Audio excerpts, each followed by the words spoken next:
Hi, I'm author Gila Green. I want to thank Rebecca Aronson for inviting me to participate in her Badmouth series. I want to talk to you today about my latest novel titled No Entry.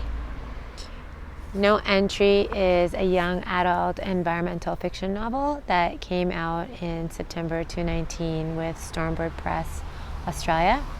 Stormbird Press is a conservation press, a non-profit press whose staff is completely dedicated to animals and wildlife. Unfortunately, very soon after my novel came out, the Australian fires took hold of the country and devastated a tremendous amount of land and also devastated Stormbird Press, which by December had burned to the ground. And we planned a sort of relaunch for March and April, and COVID-19 made its appearance, so that has also been slowed down. However, Stormbird is planning to continue, and I am also planning to continue with my eco series. No Entry is still available, and hopefully the sequel, while delayed, will still be coming out. No Entry features a 17-year-old heroine, Yael Amar, who is Canadian, and when the novel begins, she has lost her brother in a terrorist attack that takes place in Canada, and the family decides, her parents are South African, and the family decides to take a sabbatical year in South Africa to try to recover from this terrible tragedy. Yael goes ahead of her parents to South Africa's Kruger National Park on an elephant conservation program. She's an animal lover, and she wants to dedicate herself to wildlife. And while on the program, she comes across a murderous elephant poaching ring and has to confront betrayal and violence and murder. And it's a coming-of-age story. It's not only for animal lovers. Yael goes through a lot of things that many 17-year-old girls go through and that can relate to, and she reappears, of course, as the heroine again in the sequel.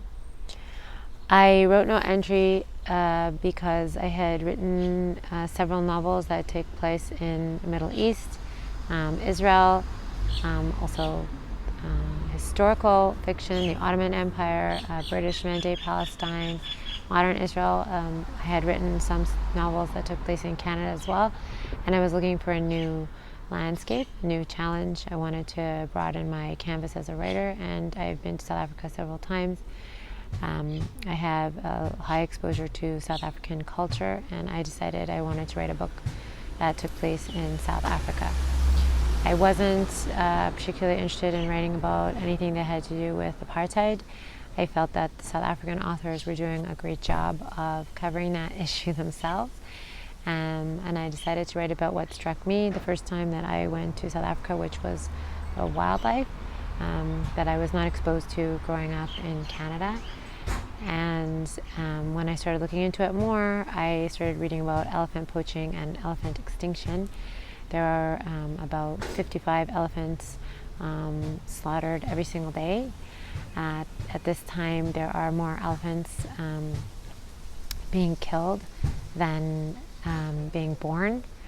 And it's very possible that our grandchildren will only see elephants in zoos. Poaching is a billion-dollar business. It's still a booming business, unfortunately. Just the senseless slaughter of elephants for their tusks, for their ivory, for trinkets, for art, for aesthetics, slaughtering animals that could live till they're 60 or 70 years old is absolutely devastating. You could see the effects of going too far into animal spaces today with COVID-19. Elephant extinction is a part of that. And I felt that it was very important to write for young adults because the adults haven't managed to succeed in combating elephant poaching, and it will be left to young people to attempt to save elephants from total extinction. So I'm going to read to you really from a little bit past the middle of the novel. And what's happened is that Yael, who is the Canadian heroine, has gone out on a drive with a ranger who turns out to be, in the end, one of her best friends. His name is Sipo. He's a ranger. He's an artist. And he's her guide on this trip. And they have gone for a regular ride and encountered some terrible, terrible people who they suspect might be poachers. And Sipo is assaulted by these people, and now they've just got back to the camp and to safety, and they're both really shooken up and traumatized. So this is chapter 15 of No Entry, and it's page 130. Sipo holds up his hand but does not say goodbye when the jeep comes to a stop at the entrance to the camp. Something prevents Yael from getting out of the jeep, though Sipo's eyes plead with her to go. "Best if I drop you here, miss," Sipo says. His voice is weak. "You're going to drive yourself to the clinic?" Yael asks. She presses her palms into her shaking knees. "Cross the street carefully," Sipo answers. "You will see a doctor?" Yael asks. Sipo grunts. Yael understands that he's shared as much as he's going to, and that he knows she will keep his secret, though her whole being disagrees. They should turn to the police now. Every minute that passes is another minute that lets those monsters get away. Her eyes sting and an odd noise escapes her throat. She opens the jeep door. "Your camera? Rucksack?" Sipo says. "Thanks," she says. Yael leans in to grab her things from the floor of the jeep. They feel so heavy, she struggles to hold them. The jeep sputters, then zooms away, and the sound of the engine jars her. For a second she imagines she heard a gunshot. Yael stands on the road facing the camp. She can't remember what time it was when they left, or if she missed dinner. A threshold was crossed since she set out this morning. "Miss!" Galima calls to her from his booth at the other side of the road. "Finally, you're back. You must come in." His deep voice rouses her, and she crosses the road without looking in either direction. "You cannot cross the road like a dog hunting a rabbit, Miss Yael. It's dangerous. Are you all right?" "Tired. Thank you," Yael mumbles. She hurries past Galima toward her room, tripping over her own feet. She falls once on the ground, and a sharp pain presses through her ankle, but she ignores it. She must get to her room. David is at her bedroom door when she arrives. "I've been phoning you for ages," he says. "You're very late." She throws herself into his arms, burying her face in his neck. "Hey," he says. "What's going on?" Yael feels the lump in her throat. She squeezes David tighter. "I love you," she whispers in his ear.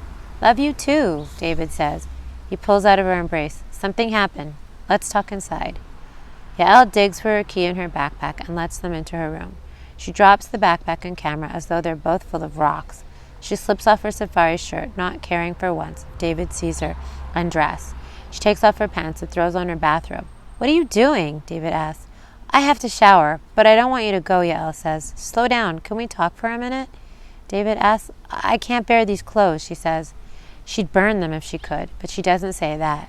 Yael tries to hang up her shirt and pants, but they keep falling to the floor. She groans. "Let me," David says. He takes the shirt and pants out of her hands and stuffs them into her laundry bag. "You better tell me what's going on," he says. He wipes her wet cheeks with his hands. "I'll be right back." Alone, Yael brushes her teeth, shaking her head as though she might get the bloody seams to fall out of her ears and drain down the narrow sink. She can't tell David the truth, and she can't think of a convincing story. She dives into the shower, pours too much shampoo in her palm, can't get the shower going fast enough.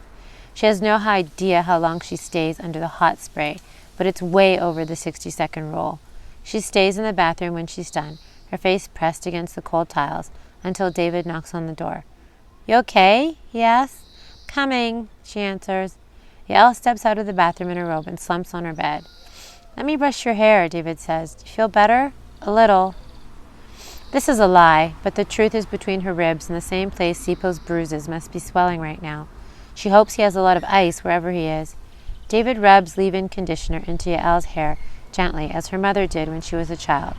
He knows she loves having her hair brushed and blow-dried by someone else, and she wants to enjoy it, except all she can see are those enormous men kicking Sipo in the face and legs, and all she can hear is the thump of her own terror as the man screams at her to keep her eyes down.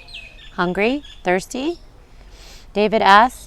He's finished rubbing the conditioner into one side, and he starts on the other, from her hairline down to her neck. This stuff smells great. Is it new? A present from Nadine, Yael says. Could we start at the beginning, he asks. Not sure. She's grateful David's behind her. This will be much easier if she doesn't have to look at him. Why were you so late? He asks. Sipo got sick, she blurts. Sick? It was awful.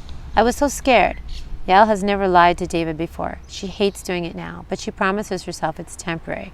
There are only a few weeks left of the program, and then she'll tell him everything when they're far away. Another lie. Bloody business keeps following her. Her uncle was right. Why didn't you phone for help? David asks. No phone, Yael says. I forgot mine. His was messed up. He threw up and his stomach cramped terribly. Even his nose was bleeding. My God, David says. That sounds bad. The first aid course helped, she answered. I had the kit with me. You took the first aid, but not your cell? David says. He stops brushing her hair. I was late. He wouldn't let me drive, so we had to wait until he could. He was hot and he was cold. You don't think he has malaria, David says. Who knows? She says. Hope not, but it was awful. I was really scared for a while that he might faint, and I'd be there alone. So that's that excerpt from No Entry, and I just want to add what's the subtext here is that Sipo, being a black man in South Africa, if he reports this beating to the police or to his boss, it's possible he might get fired. And with the unemployment rate being so unbelievably high, he's supporting both his children and his grandchildren. And he absolutely cannot afford to put his job at risk in any way, or his family will actually starve. So the subtext there of the situation between Yael, who is Canadian and visiting, and Sipo, who's lived there all his life and understands the real risks of reporting anything that might cast suspicion on him, is also part of that scene. Thank you very much once again for inviting me to take part in your Bad Mouth series, and I hope to return to read to you again from the sequel, No Fly Zone, when it's out.